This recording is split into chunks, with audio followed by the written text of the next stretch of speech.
Welcome everyone to Monday Match Analysis. I'm Gill Gross. Miami Open round of 16 starts today. It is Tuesday because I've had to re-record the show. I uploaded yesterday. It was up for about an hour, but I just wasn't happy with it.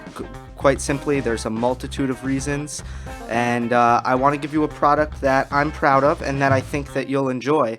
So I want to start over, and I'm kind of changing things up. Similar to what I always do traditionally on the first Monday of majors, just do a full, about 30 minutes, I believe, of comment response. And it's a similar situation because you're starting the round of 16. We're kind of mid-tournament here. So I have a bunch of good comments from you guys that I want to just get to. That was one of the things I wasn't happy with yesterday's show that I recorded, was I did not get to the comments that I wanted to get to. And also a lot of the stuff was not evergreen, in terms of the content, that it was kind of stale immediately because more matches were played. And I just want to avoid that. So let's start with Twitter. Nomo Perea said, could you talk about Hsieh Su-Wei? So women's tennis request. I will answer as best I can. She is someone who kind of reminds me of Aggie Radwanska. And she beat Osaka this week, and then she beat Wozniacki this week. So she's on a run right now. Doesn't really generate any racket speed at all. What she's really good at is putting the ball exactly where she wants, because she keeps her swing so short, almost like she's bunting the ball, which is a baseball reference. But she's able to change direction seamlessly. She's able to put the ball exactly where she wants, even if that means kind of short in the court, short angles in the court. She's a great mover. She absorbs pace really well.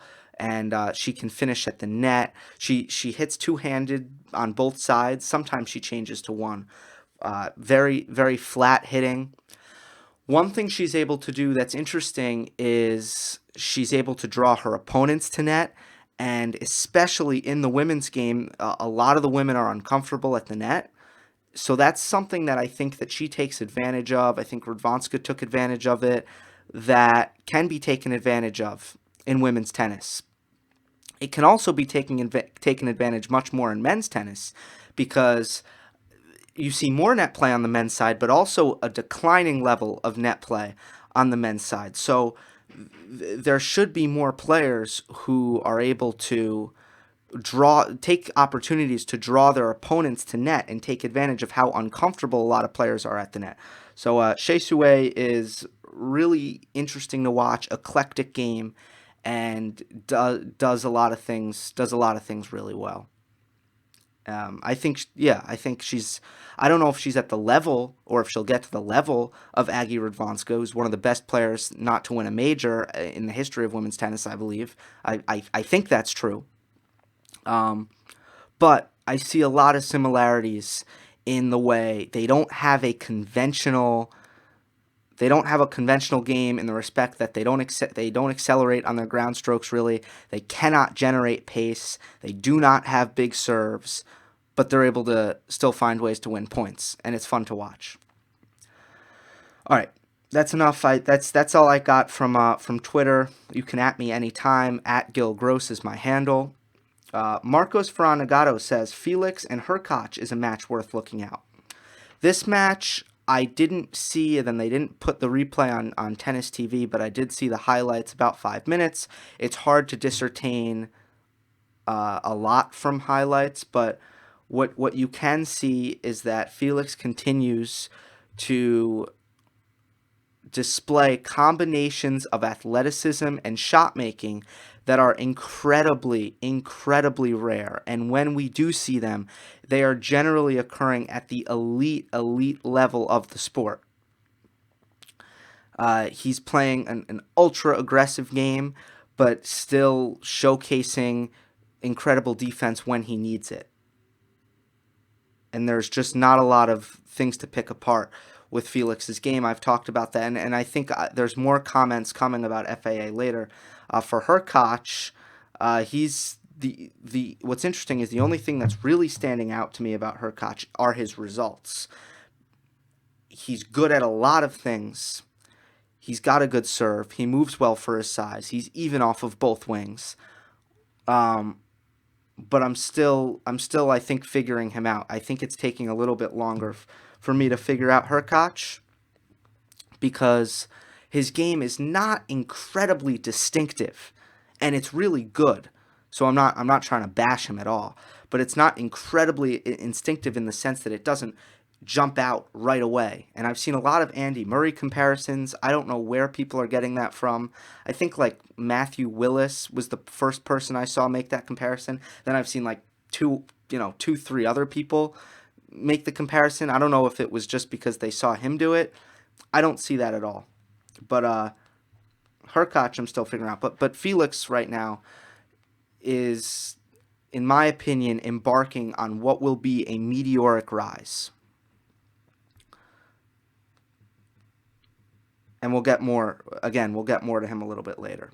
Moving on to the next comment.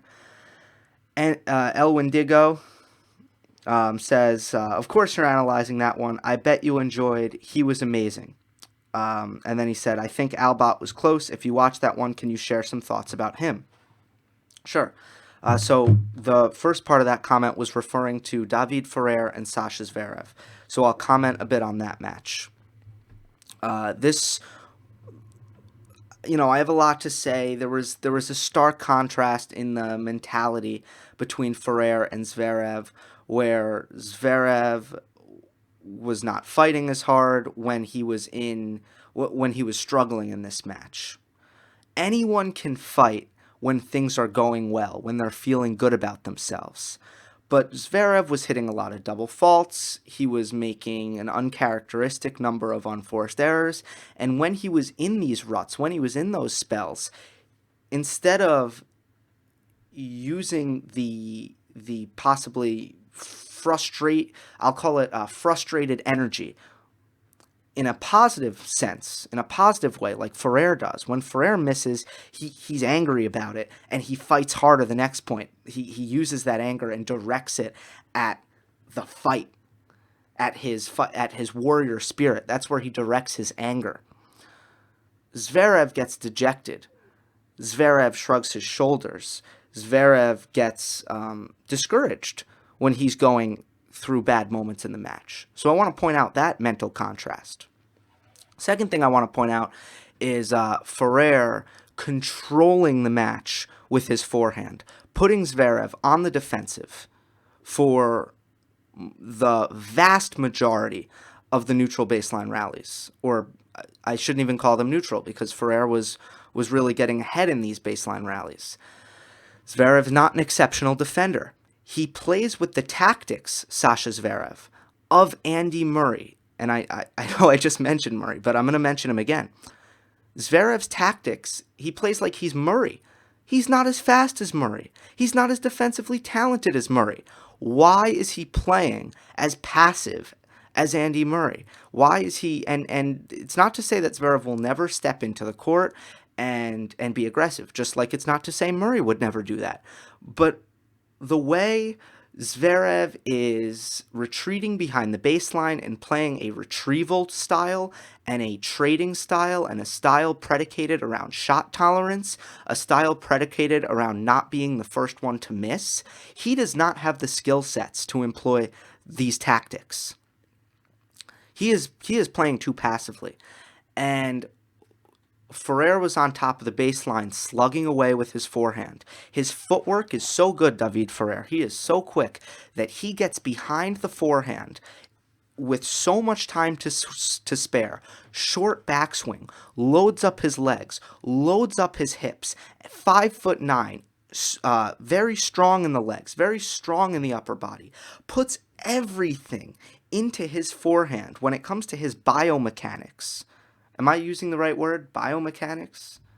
I don't know if that's the right word, but when it comes to his technique, he's able to throw his body into his forehand, put everything he has into it, and that's why at 5'9", his forehand is an ultra weapon.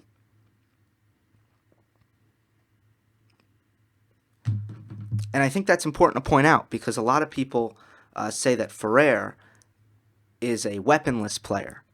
His forehand, if you don't see that his forehand is a weapon, then you're missing something about David Ferrer. Why was his forehand able to take control of the match, though? It's very simple, and I do have a visual to show this. It was Zverev's tactics and Zverev's court position. So Ferrer hits a backhand down the line here, and Zverev is about 8 feet behind the baseline, and he's hitting a forehand on the run. He hits it short, and Ferrer steps into the court and rips another forehand directed to the deuce side at Zverev's forehand. And once again, Zverev, ranging to his right, hits another running forehand. And you'd think after dropping the last one short, maybe he would make the adjustment. When you're trying to hit the same shot 2 times in a row, oftentimes you'll hit it better the second time because whatever you did wrong the first time, you'll make that adjustment.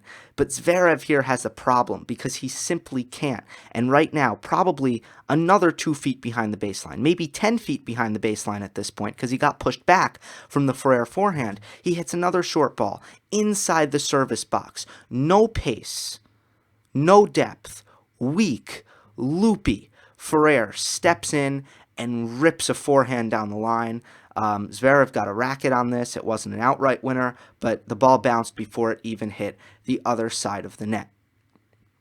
So,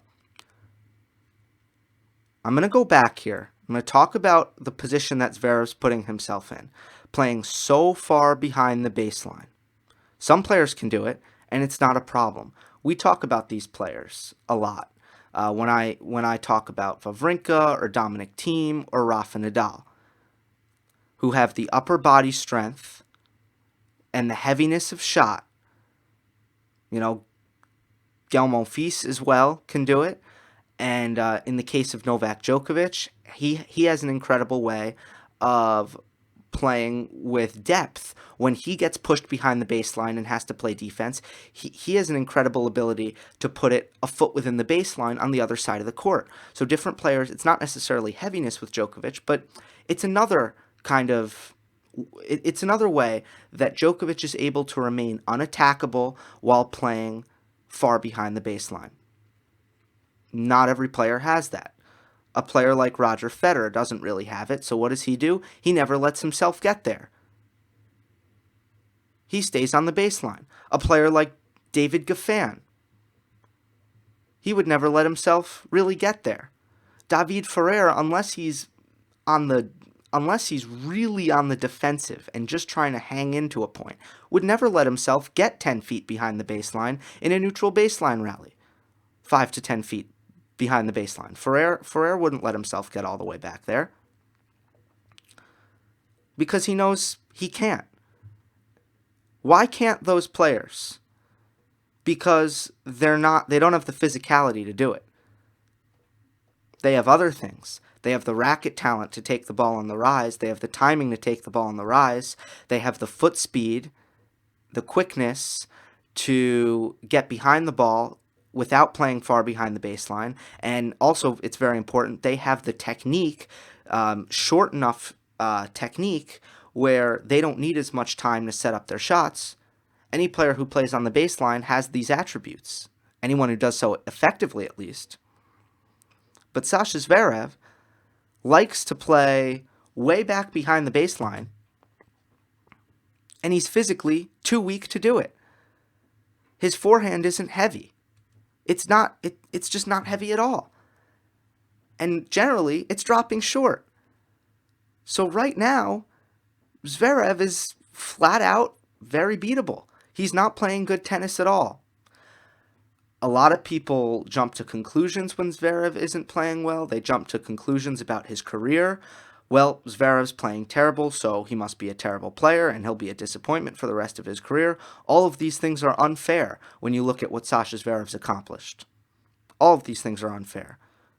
No one under the age of 25 has accomplished what Zverev has accomplished. No one has won as many Masters 1000s titles. No one has won as big a title as he has in the ATP final. But right now, in 2019, Sascha Zverev is extremely beatable and borderline, I would say with confidence, not playing at a top 10 level. And before I move on to the next comment, it was totally amazing to see Ferrer play this well, and he's really been playing great all year. I think it's because he sees the finish line now, and he's making that final push physically. What happened with Ferrer is, in order for him to be successful, he had to be really the fittest player on tour. And he took measures that are very difficult to take in order to be the most physical player on tour, or the fittest player on tour. One of those measures, for example, is Ferrer used to go on runs after his matches. So he used to play a 5-set match and then go on a run afterwards. I mean, hello, most players, it's all recovery, it's all rest, but Ferrer and his coaches would run with him around the grounds after his matches because he knew that he needed to be able to go that extra mile when it comes to fitness. But that's hard on the body. And that takes a propensity for suffering that David Ferrer possesses. And he could do it for a lot of years, but eventually he couldn't do it anymore. His body couldn't take it anymore. He couldn't continue to put his body through what it required him to, in order to play good tennis. What he was required to do was too much for him. I think now that he sees the finish line, he's been able to push himself once again. And his last tournament will be Barcelona, but it's just images like these, the thumbnail for today's Monday Match Analysis. It's just so great to see him have these moments again. Whoops. There we are. Oh my God. I'm having terrible technical difficulties here. I'm just trying to show you guys the thumbnail. There it is. David Ferrer, arms outstretched. And, it's just great to see him having these triumphant moments at the tail end of his career. God knows I'll miss him. Okay. Here we go. Next comment. Oh, Albot, actually. I didn't respond about Albot. Albot, he's got really good ball striking. He has no serve whatsoever, and isn't really fast enough or strong enough to ever be a top player. So I don't think he'll ever be a top 25 player. Or I mean, maybe he will be for short spurts, but I don't think with any consistency. But he's going to make a lot of money in his career, and the reason he's going to make a lot of money in his career is because he's going to be a guy who will be a mainstay in Grand Slam main draws for a while, and the reason for that is because of how precise he is with his ground strokes. He's kind of like Philip Kohlschreiber, and he's a little bit on a lower level than Kohlschreiber, but he hits a very consistent, precise ground strokes in the sense that where he lacks in heaviness, he makes up for it in his ability to use angle and width and depth, and does so with a fair bit of consistency. I would almost, here's how I see it. Goffin on the top level, then Kohlschreiber, then Albot. All three of those players, not great servers, were not blessed with great genetics physically, were blessed with great genetics when it comes to coordination and ball striking. And it's not just genetics, I know, but you know what I mean. Great racket talent. But there are just varying degrees that those three are able to execute. All right. Morad Ben Hamouche. He says, "Hi Gill, what do you think about FAA progress? Do you think he will reach the top 10 before the end of the season?" I kind of do. I do think FAA will reach the top 10 because I think he's the next. I think he's the next great. I've gotten excited about young players in the past, and I know that I'm human. I don't know if I've been like really wrong on anyone. It's not like I declared Hyun Chung the next multi Grand Slam winner or anything like that. I never. I don't think I was really wrong on any of these guys, but I've gotten excited about almost all of them. FAA, I think, is the first guy where I will say I am wrong. I will say I'll be wrong if he does not win multiple Grand Slams. And for Tsitsipas, I've said I think he'll definitely be a Grand Slam champion at some point in his career. I'm willing to go that far. And who else have I said that for? I don't know who else. And then for Zverev, I'm sure I've said he will win. He will be a Grand Slam champion. But I think FAA has the potential to go through multiple generations of Grand Slam contendership, which is what you need to amass a high number of Grand Slams. I mean, you got to contend not just for 3 years in your prime. You need to contend for 10, 12 years. And I think FAA can do that because I think he's just the total package. And Terry.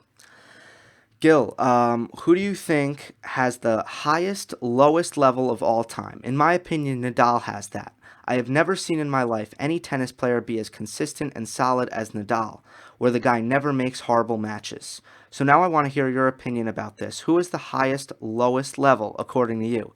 I love this question. Thank you, and Terry. This is a really interesting question. So I almost feel like he's asking which player is least likely to play a really, really bad match. I know that he didn't say among the big three, but I'm going to make this a big three question. I'm young. I didn't watch the entirety of Sampras or Agassi or Borg or Edberg or Connors or McEnroe, so I'm just going to keep this to the big three. And I agree with Terry. I think it's Nadal. Because Federer can have a match where he litters up the stat sheet with errors. And I think that was very, very rare early on in his career, maybe from like 2005 to 2000, I don't know, 9. But for the majority of his career, I would say, he has had, he has had the tendency when he's playing terribly, when he doesn't have his game, he's gifting his opponent points. And I think that's not true with Nadal. When Nadal is off his game, he plays with so much margin that it's not really that he's gifting his opponent points. It's more that he's losing his ability to sometimes to return serve as well as he needs to. A lot of the time when he's upset at Wimbledon, he's just not returning serve well enough. Or sometimes he's lost his confidence on his forehand, so he's not able to flatten it down the line like he's normally able to. But the point is, he's still getting balls in the court, and he's still chasing down balls, running down balls. And that makes it hard to upset Rafa Nadal if you are a lower level opponent, even if Nadal is off his game. And a lot of the times Rafa has been upset, let's say at Wimbledon, like Lucas Rosol or by Gilles Muller, it's not that he's just missing a bunch of balls. It's that his opponent is actually hitting a ton of winners, hitting a ton of aces, and actually taking the match from Rafa. When Federer has been upset, take the John Millman match, for example. Take the Tommy Robredo US Open 2013 match, for example. His opponent's just getting the ball in the court. That's all they're doing. Now let's go to Djokovic. The reason Djokovic I can't say has the highest, lowest level ever, is because he's too prone to, he's the most prone to physically or mentally be way off, I would say. And I know that Rafa has had to retire on hard courts in recently a lot of the time, but that's a real injury. And for Djokovic, it's not necessarily injury, which is why I'd say in the match against Philip Kohlschreiber, like Djokovic just wasn't himself at all. And then you saw, a whole year and a half go by where it's 2017 and then beginning of 2018, the first half of 2018, where Djokovic mentally, the balance was completely off. He wasn't himself out there. And then, again, physically there were issues too, but with the elbow, but mentally wasn't there. There are times where Djokovic he goes off the rails. It's rare, it's not common, but it happens a lot.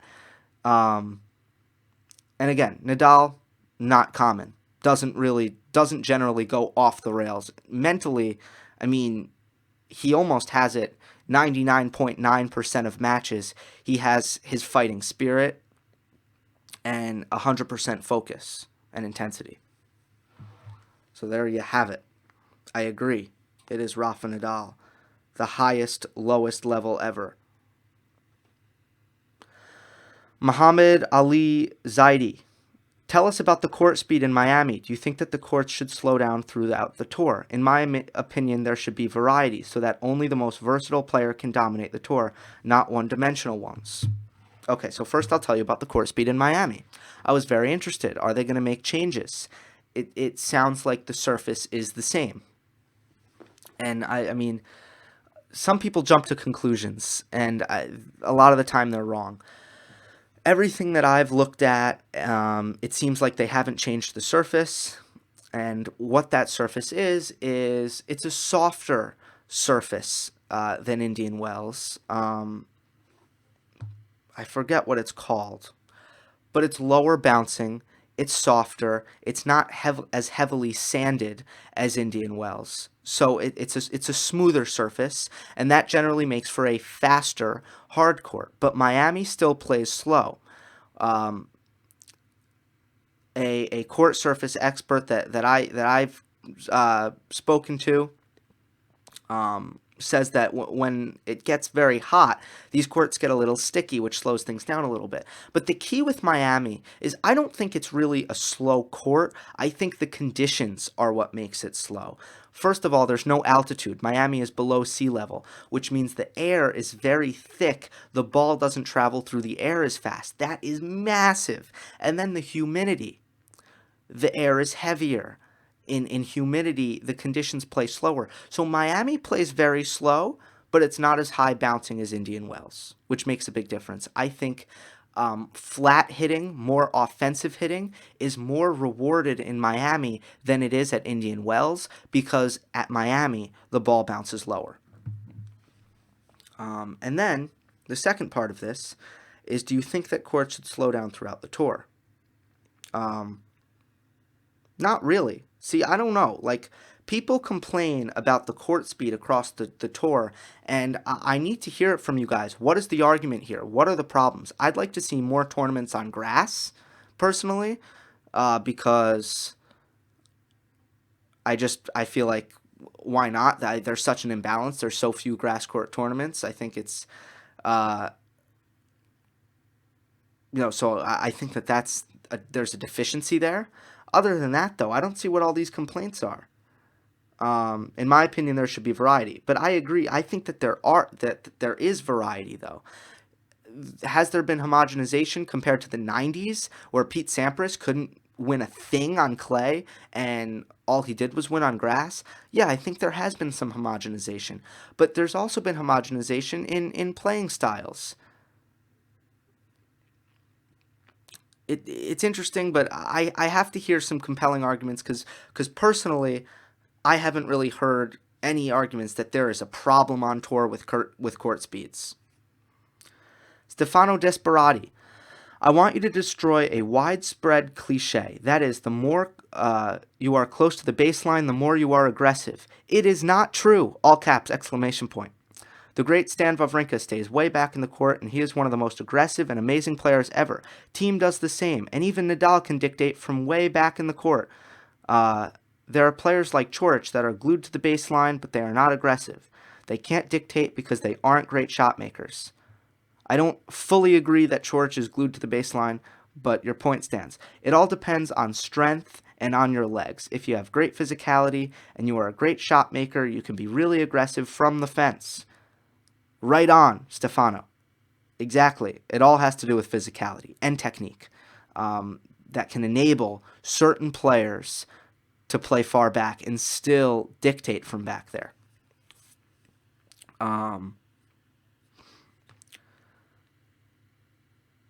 However, I don't know of anyone who plays close to the baseline and doesn't play aggressive.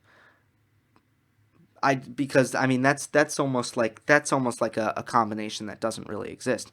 But I think what is true is that there are players who play far back, who like to play far back, and are not aggressive. But there are also players who like to play far back and are aggressive and can be aggressive. So I think that's an important distinction. If there's a player who plays close to the baseline and is not aggressive, I don't think that exists. But I don't know. Because I don't think Coric is necessarily a player that's glued to the baseline. Okay, time for a few more. El Wendigo, biggest drama queen ever. Yes, that's what Andreescu said, or no, what Kerber said to Andreescu after losing to her second time in a row. Look, Kerber isn't showing any class there, but heat of the moment, no excuses for Kerber. What I will say is, why did the WTA take down the video? Whatever players say on the court, and that's how it is. Let me get some quick ones. Is Cilic on a permanent decline? I think so, probably. That's my opinion. Who is your top pick for dark horse to win in Miami? Shapovalov or FAA? Both of them train in Miami, so they're incredibly used to the humidity and the courts. This is where they train in the off season. That's a huge advantage, especially the humidity. I'm from New York. I've played tournaments down in Florida. I can't breathe when I get there. The Floridians, they can breathe.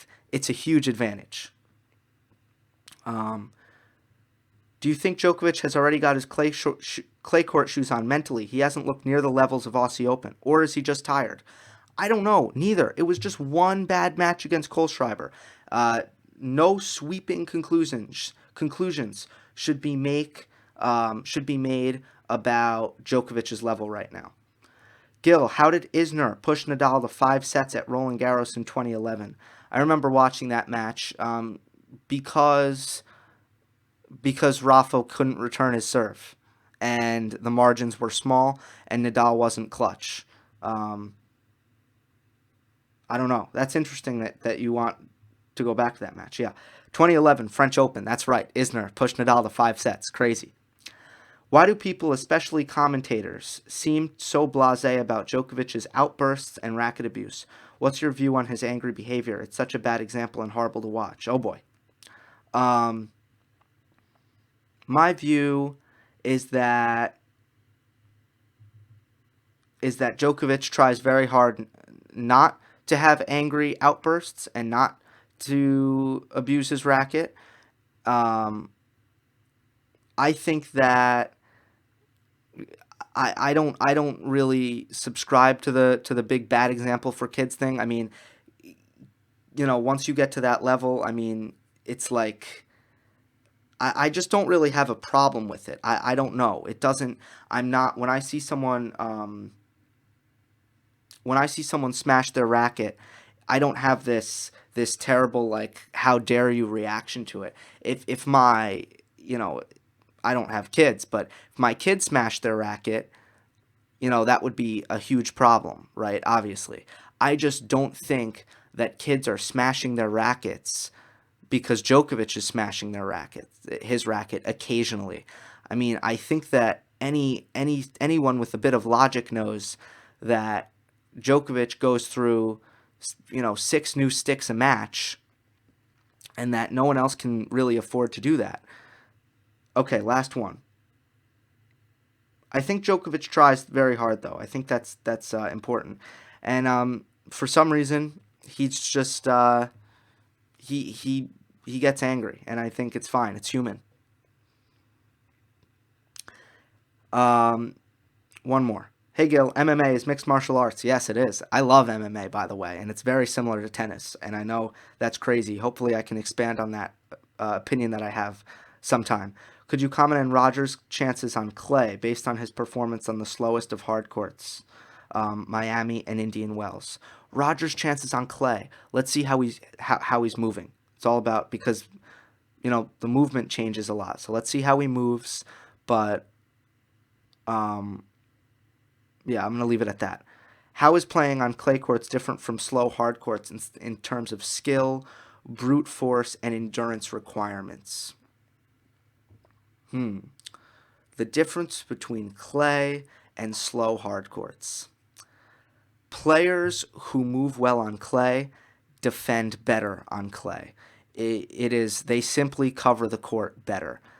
So I think that even if a clay court is just as slow as a hard court, clay courts still require more offensive output, more ability to set up a point in order to win a point, because players defend better on clay, even if the speed of the court is the same. Sliding is a major advantage in defense for those who know how to take advantage of it, because you don't need to take those slow, kind of choppy steps to slow down your momentum before you hit the shot.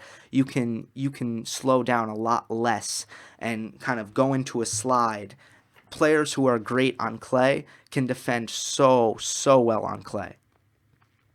Inconsistent bounce is perhaps another thing. When Federer takes the ball right off the rise, right on the hop, the inconsistent bounce that sometimes occurs on clay could affect him more than it affects him on hard.